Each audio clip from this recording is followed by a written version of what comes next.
Herkese merhabalar. Umarım iyisinizdir. Bugün Türkiye 100 yılı çerçevesinde açıklanan yeni teşvikleri, destekleri ve yardımları kısaca konuşacağız.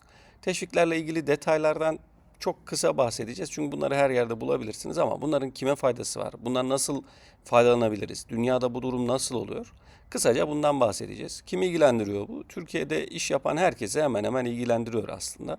İhracat yapanları, yapmak isteyenleri, yurt dışında şirket açmak isteyenleri, yurt dışında, Türkiye dışında olup Türkiye'ye gelmek isteyenleri, Türkiye'de yatırım yapmak isteyenleri, geliri Türkiye'ye aktarmak isteyenleri bunların hepsini ilgilendiriyor.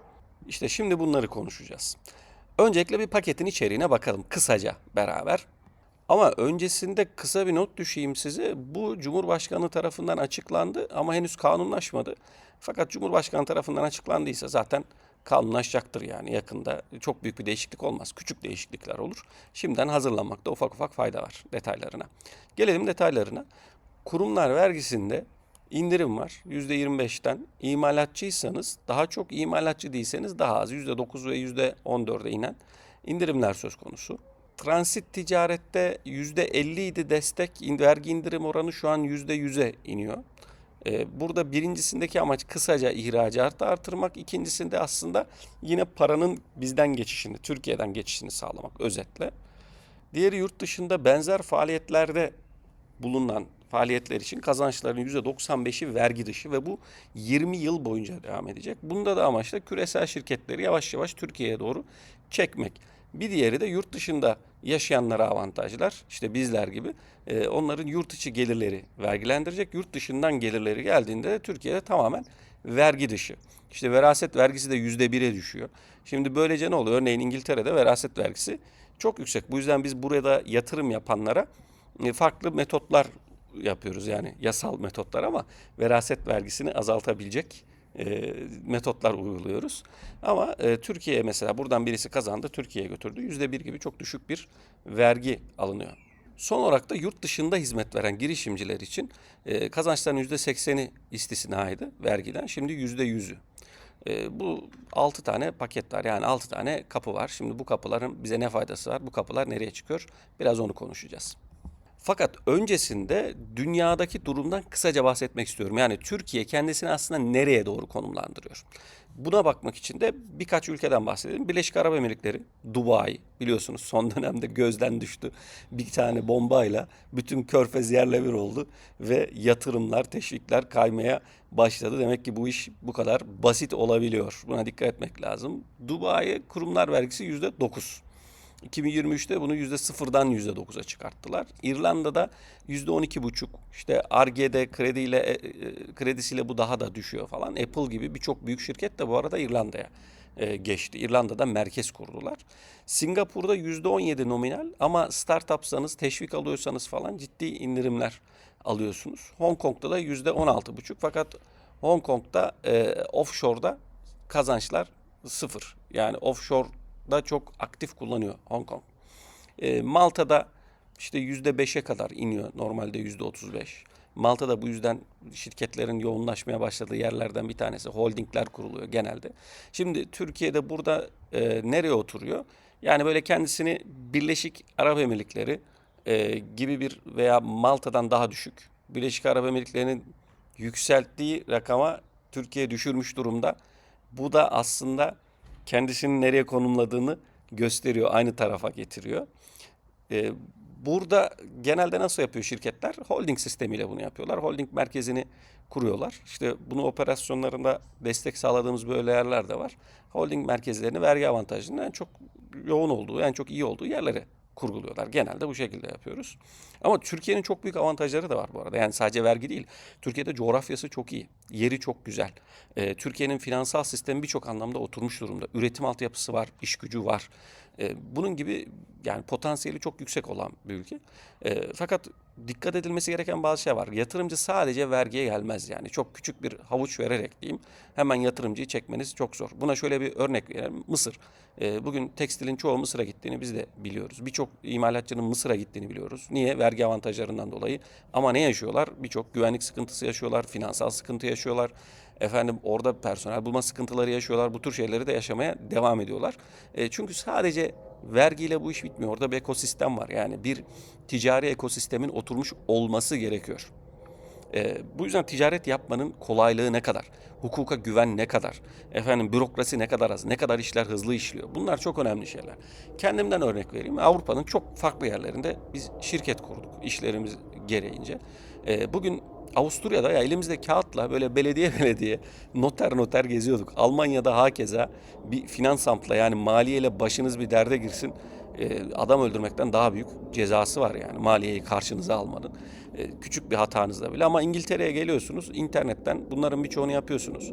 Bazen bir vergiyle ilgili bir sorunuz olduğunda diyelim ödemeyi unuttunuz veya atladınız. İşte size mektup geliyor bakın unutmuşsunuz bizi arayın nasıl kolaylaştıracağımızı konuşalım gibi bir sohbet oluyor. Ama Almanya'da tam tersi direkt cezalar gelmeye başlıyor. Bunun gibi yani sadece vergiye bakarak bir ülkeye gelmez yatırımcı. Bunu eminim bunu programı yapanlar da düşünmüşlerdir, biliyorlardır. Şu an Türkiye aslında kendisini böyle Dubai, Birleşik Arap Emirlikleri, İrlanda ve Singapur kuşağına doğru aday olarak kıldı. Ama dediğimiz gibi aday bunlar sadece bir adaylık bu kuşağa oturmak için bütünleşik bir çalışma yapmak gerekiyor. Burada zamanlama da çok ilginç. Az önce dediğim gibi tam birkaç bombayla Dubai'nin patladığı bir dönemde yeni bir Dubai'ye ihtiyacımız olduğu dönemde aslında Türkiye güzel bir hamle yaptı burada. Tabii burada bu hamleyi tek başına Türkiye mi yaptı yoksa küresel sermaye Türkiye'yi mi seçti veya karşılıklı bir çalışma mı oldu, bir ticari diplomasi mi oldu, anlaşma mı oldu? Bu tarafını biz bilmiyoruz. Bunlar bizi aşıyor biraz daha büyüklerin meseleleri diyelim. Şimdi burada bize hangi mesaj var?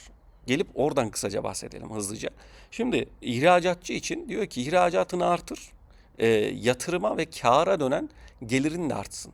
Ki bundan gelen gelirle de yatırımını yap ve doğru bir ihracat stratejisi kurgula mesajı geliyor buradan bize.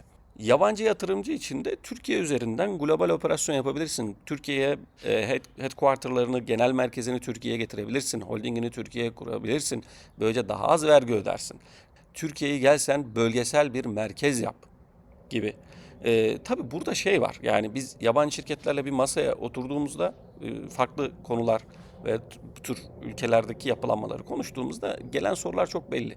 Yani vergi oranları ilk sorulan sorudur zaten vergi oranları. Sonra der ki bu ne zamandan beri böyle veya ne kadar böyle olur? Bunun kalıcılığı ne? Sonuçta bunlar hükümetlerin, devletin elinde olan bir şey. Yani bugün %14, 9'a çekildi. Yarın %30 yapılabilir. Buna kimse engel olamaz. Şimdi yabancı yatırımcı gelip milyonlarca dolarlık bir yatırım yaptıktan sonra ya biz bunu %30 yaptık diye der mi yoksa istikrar sağlanır mı? Bir de o ekosistemle buna çok bakarlar. Bu çok önemlidir. Yani ticari ekosistemin gücü nerede? Nasıl çalışıyor ticari ekosistem? Hukukla mı, finansal sistemle mi yoksa ailelerle olan ilişkilerle mi çalışıyor? Para nereden gönderiliyor? Bakın bu bile çok önemli. Paranın nereden nereye gönderilebildiği ve ne hızla gittiği bile çok büyük önem taşıyor. Burada işte Türkiye'nin yapması gereken şey biz business diplomasiyle de ilgilendiğimiz için bu noktalar çok daha ilgimi çekiyor. Bir taraftan Türkiye burada güven inşa etmeye devam etmesi gerek. Ek garantiler vermeli bunları yaparken. Uluslararası anlaşmalarla bunları desteklemeli. Eğer bunlar yapılırsa Türkiye bu kuşakta Dubai'nin, Malta'nın, İrlanda'nın çok daha önüne çıkabilir. Bakınız Dubai için söylüyorum. Bundan 3-4 sene önce biz Dubai'den buraya bir para getirmemiz gerektiğinde bir çalıştığımız şirketin çok zorlanıyorduk. Türkiye gibi gri alandaydı. Ama şimdi geçen bir şirket için çalışma yapıyoruz. Finansçı arkadaşla sordum ya dedi Dubai'de banka hesapları varsa bizim için çok daha iyi finans bulmamız. Şu an Dubai bu reputasyonunu, itibarını bu kadar yukarıya çekmiş durumda. Şimdi yine ticari diplomasi açısından baktığımızda bu aslında bir yumuşak güç hamlesi bizim için. Yani Türkiye tarafında da verdiği bir mesaj, bir yumuşak güç. Bütün uluslararası sermayeye ben açığım ve sizinle beraber çalışıyorum ve burada kendimi doğru bir yere konumlandırıyorum dediği bir mesaj bu.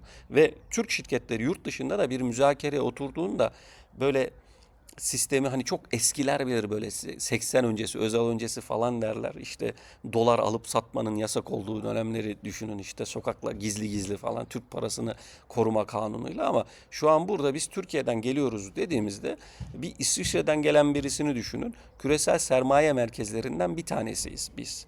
Bu mesajı vermek aslında işlerde çok büyük bir fayda sağlıyor. Çünkü Türkiye ile çalışırken ne kadar rahat edeceklerini biliyorlar. Bu yüzden bu sistemin bir parçası olduğunu göstermesi çok kıymetli.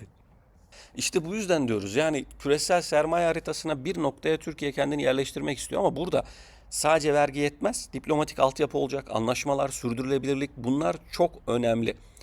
Gelelim biz ne yapabiliriz noktasına. Tamam, çok güzel. Bunlar daha makro meseleler ama biz ne yapacağız? Yani bir üretici olarak, bir ticaret insanı, bir iş adamı olarak biz ne yapacağız? Şimdi önce şuna bakalım. Bu teşvikler ve destekler bizim için ne anlam ifade ediyor? Bizim kısa, orta, uzun vadeli faydaları ne? Benim finansal durumum ne? Bu teşviklerden yararlanabilir miyim? İhracat yapıyor muyum? Yapmayı düşünsem bu ne kadar zamanımı alır? Yatırım yapabilir miyim? Şirket yapım, şirket kültürüm buna uygun mu? Mevcut ticaretimi nasıl buna adapte edebilirim? Yani önce hızlıca mevcut durumdan nasıl faydalanabilirim? Ve sonra kısa, orta, uzun vadeli bir planlamayı geliştirebilir miyim? Bu planlamayı geliştirecek olan ekibim, dış desteğim, bağlantılarım, ekosistemin içerisindeki payım, finansal durumum, nakit durumum nedir? Veya finansal kredibilitem ne durumdadır? Şimdi burada bu tür destekleri geldiğinde hemen bize telefonlar yağmaya başlar hızlı bir şekilde veya işte e-mailler. Bunu kullanmak istiyoruz. Tamam. İhracatta böyle bir şey oldu. Biz hemen ihracat yapmak istiyoruz. Bugün, yarın ihracat yapmak istiyoruz. Fakat altyapın yok senin ihracatla ilgili. Hayatında ihracat yapmamışsın. Bununla ilgili veya yapmışsın da işte birisinin desteğiyle bir şey yapmışsın. Bununla ilgili bir altyapın yok. Dur önce bir altyapıyı hazırlayalım. Şimdi hep derler yani fırsatlar bulut gibidir yani. O geldiğinde senin hazır olman lazım.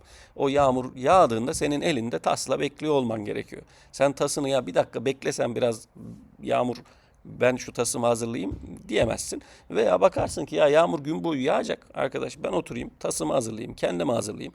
Gün boyu yağan yağmurun başını kaçırsam da ortasında yetişirim dersin. Çünkü bu teşvik ve yatırımlar bir market indirimi değil. Yani hemen gideyim alayım diyemeyiz. Buna hazırlıklı olmak gerekiyor. Bu yüzden biz de çalıştığımız şirketlerde gerekiyor. Yeri geliyor şeytanın avukatlığını yapıyoruz. Sonuna kadar süreci irdeliyoruz. Soru. Bazen şey diyorlar ya siz yapmak istemiyor musunuz? İstediğimiz için zaten bunu soruyoruz. Çünkü iş yarıda kalmaması gerekiyor. Burada mimariyi kurmak, strateji oluşturmak, ekosistemi kurmak, ekosistemin içindeki yerini belirlemek, aksiyon almak ve bu konuda istikrarlı olmak. Doğru bağlantılar, doğru stratejiler, doğru kişilerle başlamak çok kıymetli. Şimdi tabii ben işin diğer tarafından da konuşmak zorundayım. Çünkü sadece Türkiye'den yurt dışına açılan değil, yurt dışından Türkiye'ye gelmek isteyen yabancı yatırımcılar içinde bakıyoruz biz bu duruma. Onlarda da istikrar önemli. Toplam verimlilik çok önemli. Şimdi sadece vergi değil, buna yaptığınız yatırımın birçok boyutu var. İnsani yatırım olacak, maddi yatırım, onun geri dönüşümü olacak, onun verdiği reputasyon, itibar olacak. Doğru, bunun içinde Türkiye'de doğru işbirliklerini belirlemeleri gerekiyor. İşte finansal kaynaklara erişimi kolaylığına birçok etmeni tek burada da irdelemek gerekiyor. Burada hem Türkiye, Avrupa'da yaşayıp Türkiye'ye gelmek isteyen arkadaşlar için söylüyorum. Hem de Avrupa'dan Türkiye'ye gelecek firmalarla birlikte çalışmak isteyenler için de söylüyorum. Yani bu bir paket. Şimdi bu paket bir kapı açtı. Ama kapının nereye çıkacağı, çıktığı bu da nasıl biz bu yolda yürüyeceğimize bağlı. Sizin de yolunuz açık olsun. Hoşça kalın.